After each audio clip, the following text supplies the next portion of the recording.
texasbeefhouse.com. Top 5 coaches hot seat as we go into week 12. The seal's been broken. Jimbo Fisher and Andy Avalos and Zach Arnett and, coordinators now too.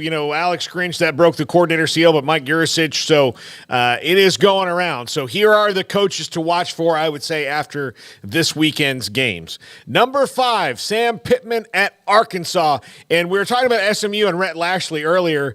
I think he's a guy that Arkansas would try to make a play for, although I'm not entirely sure that with the amount of money that SMU can throw around and them on their way to the SEC that he would completely entertain it, but he is from Arkansas. But I think Sam Pittman, there's been a lot of questions about his job. I know that Arkansas fans are further removed from their Texas rivalry, but Texas and Oklahoma coming in, there's splashes going on in the SEC, and Arkansas just seems unable to make one. So I would watch for Sam Pittman after this week. Yeah, they're just kind of treading water right now. It's not going as well as you thought with KJ Jefferson back and just all that. They know you lost Kendall Briles. I think that's had an impact offensively at least, and that's hurt you as well. But yeah, it just seems like that's not really going anywhere positively at the moment, or on an uptick of any sort. And what are they, even like the 13th team in the SEC right now? I mean, I'm trying to think off the top of my head without knowing exactly for sure, but they're at the bottom, and there's 2 more teams joining next year, and they're not going to be above those 2. They're better than Vanderbilt, and that's it. So they're at 13 out of South Carolina's ahead of them too. South Carolina's won 2 games at least. Okay. Yeah. Or no, excuse me. South Carolina's won 2 SEC games versus Arkansas's won 1. And also South Carolina's 4-6 to Arkansas's 3-7. So they're only above Vanderbilt, whether by conference or overall record. So that's not good. And you're looking at number 15 out of 16 next year when the Oklahoma and Texas arrivals occur. So I know he's got a massive buyout. There's been talk about that. And so that's something that I'm sure the donors are trying to get their ducks in a row with and figure out what they can do. I don't know that situation well enough just yet to know how easy that will be, but there is that. But as we've seen before, those don't always be, those aren't always the most impenetrable walls or hurdles to get over, especially when you want a guy gone, you'll find a way. So that's definitely one to watch right now. For some reason, all you listing that and saying like South Carolina's right ahead of them reminded me of way back in the day in '92 when Bill Clinton was running for president the first time. And obviously from Arkansas, this SNL joke about Arkansas was how they were ranked in like the bottom 5 of every like education, all these things. And so the questions of the debate were, why should we elect you president when Arkansas is near the bottom of the 50 states? And Phil Hartman in his great said, listen, I'm proud to tell you that we have shot ahead of Mississippi and we are now 49th in prevention of rickets. And it was just, that's kind of how that sounded. Like, hey, we're coming for you, South Carolina. No, it's very, very true. But 16 million. So you're right. That's exactly how it sounds. It's the best you can make it sound is they're above Vanderbilt in the standings, and that's it. And they've lost a lot of juice. And I don't know what KJ Jefferson's future holds, but 16 million I think is what they'd have to come up with. So if you're looking at the writing on the wall, I think that's something that is going to become much more of a hot topic. Number 4. Tom Allen at Indiana. This kind of appears inevitable that's going to go down. Tom Allen will be a defensive coordinator somewhere, probably in the Big Ten next year, but he's not going to be the head coach at Indiana, I don't think. And this will be interesting in other parts of the world. If Jim Leonhard wants to go to USC and not be a head coach, then he's going to go take that job. But I do think Jim Leonhard is a candidate for this job at Indiana, and I think that'd be interesting. So, but Tom Allen probably going to get bounced here in the coming days. Well, he was hot to trot. Indiana had a little run, but that was a years long ago, time not ago. This point. That was about 3-4 years ago. So it's been a little bit of a downslide since then. That makes sense too. I do think that just in general, they're going to need somebody that is able to kind of navigate all of the various moving parts here. I'm not sure if he was the most well-equipped to do that. But again, another situation where you're looking at the right and the wall. There's 4 teams coming in. Mm-hmm. And this isn't even a division thing anymore. You're going to be at the very bottom of the Big Ten. So, this is an important time for Indiana if they want to be competitive to probably cut their losses and, move on to somebody else. Yeah.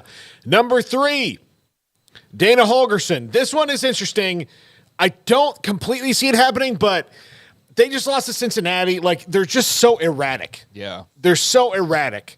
And that was really bad for Dana to beat Baylor and to do it the fashion that you did. And we knew Baylor wasn't good, but for Houston, that didn't matter. It was they went on the road, they beat Baylor. It's a Big 12 original.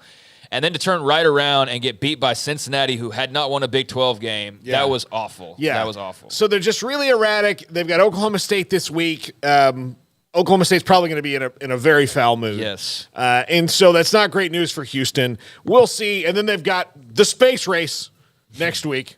But if they don't make something out of these next 2 weeks, like I certainly expect, like, got to at least talk about it, because the last 2 years in particular, not just the first year of the Big 12, but the last year in the AAC was really erratic. It's been erratic, and man, almost had that chance if they could have beaten Texas. Anyone beats Texas, they save their job, right? But that was that didn't happen. Beat Baylor, and then poof. Yeah, I don't know. You can't get a good grip on anything, like Paul was saying. You can't. There's not a great feel for where this is supposed to be going, because you have moments like the last couple of weeks of nearly beating a Texas, then getting trounced the following week, and then you beat Baylor, and then you get beat by Cincinnati right after that. So isn't that the Big 12 in some cases too? I mean, it is, but it's just not. At least be a good brand of football, though. I mean, when it's just Donovan Smith rolling out there and throwing 2 picks a week, and it's if there was a sign that it was heading in the right direction, that's great. But it's not really, I think, a sign of that. And so it's life in the Big 12 now, which is to be expected. But they went from having 3 cracks at a bowl game to probably not going to a bowl game. Yeah, yeah. So that's not great. Yeah. Number 2. Dino Babers, really, I don't see. Look, Syracuse in certain programs, like, they don't maybe have to do it the week, but it's getting ahead of that transfer portal, which is gonna, like, they're gonna want to have that done like the week after Thanksgiving. That's, in Syracuse, if they want to be any kind of successful, they're going to have to find, some kind of alley in the transfer portal, because they cannot sustain success. They start out good at the beginning of the season when they play their tomato cans, and then after that they get into the conference, which is not that tough of a conference, and then everybody just beats them in succession. They've had 2 winning seasons. They still can have a winning season this year. He had the 10-3 in 2018, but there's been a lot of 5-7s, 4-8s when he first started. 5-5 this year, 1-10. Yeah, he needs something to happen. Yeah, and I don't know if we have any other comment on Dino Babers other than, like, it's just the ACC is not that tough of a league. It's a very top-heavy league, but to not even put consistent, like, couple of bowl seasons back together and look like you're on the up, like, that gets you fired in that league. They could make the bowl game, though. Yeah, they could. That's the thing, is, like, they just have to beat. If he goes 7-5, he's Georgia, in, right? 7-5. If he goes 7-5, does he save his job? I would think you can't. Maybe, yeah. I mean, maybe, and that's possible. But I'm just saying, like, they're going to make a bowl game, or could possibly make a bowl game. They've got 2 cracks at just winning one more game, and it's not like it's Florida State and Miami or something. It's Georgia Tech, who's very up and down themselves. Yeah. And then Wake it's Forest. Wake Forest. So I mean, they could in theory get to a bowl game, but I don't know. Like, he's been around a long time. Is that good enough at this point? It'd probably be hard to fire a guy who's 7-5, especially again they started strong. Yeah. Well, that would be back-to-back winning seasons too if they can get to that. So he's somebody who's, I think we revisit that in a couple of weeks and see what he's done those last 2 games. But I mean, he's been around for a while now, and then at the same time, it's Syracuse football. Like, what are your expectations overall? Like, are you expecting to be a playoff team? Or is it just making a bowl pretty regularly enough for you? I don't know. I don't know enough about the situation up there. Yeah. And number 1, Chip Kelly. This is already. You didn't put Aranda on here. I don't, because I just don't know. Yeah, I know. I just don't know. Like, it's. We'll know after this week. I'm not saying he'd be 1, but after this week, like he might be on the list next week, but I don't know, and maybe it happens. But Chip Kelly is gonna get fired after the USC game. Like, there's too much around that now. What if he beats them? I know. What if he beats USC? He could. USC's not that good. Yeah. I mean, but it's like beating your rival and getting fired anyway. Now, he might beat them. I don't think they're going to be prisoners of the moment. Apparently, the word on Chip Kelly is it's not just the record; it's that he is not well liked among the people who are giving money to pay for Chip Kelly.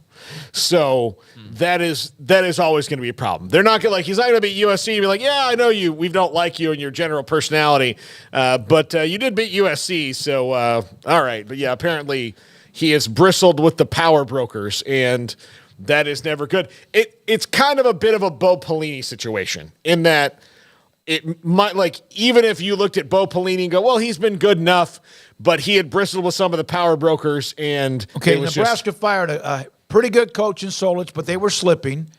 And look what happened to them after that. Then they fired Pelini because he was too mean. Yeah. And look what happened for a decade after that. Yeah, but UCLA also has not had near the success Nebraska has. But I'm just comparing you can say all right, it's fine for now, and maybe we'll give Chip, who's got some good pelts on the wall, a chance to do something. But when you're bristly and you make the money mad, then it's what's going to happen. Yeah. I mean, that report out there put that like it was a done deal, and I suppose that it leans that way. But yeah, it's funny to think of what if he goes and just beats the heck out of USC, and then you turn around and fire the guy.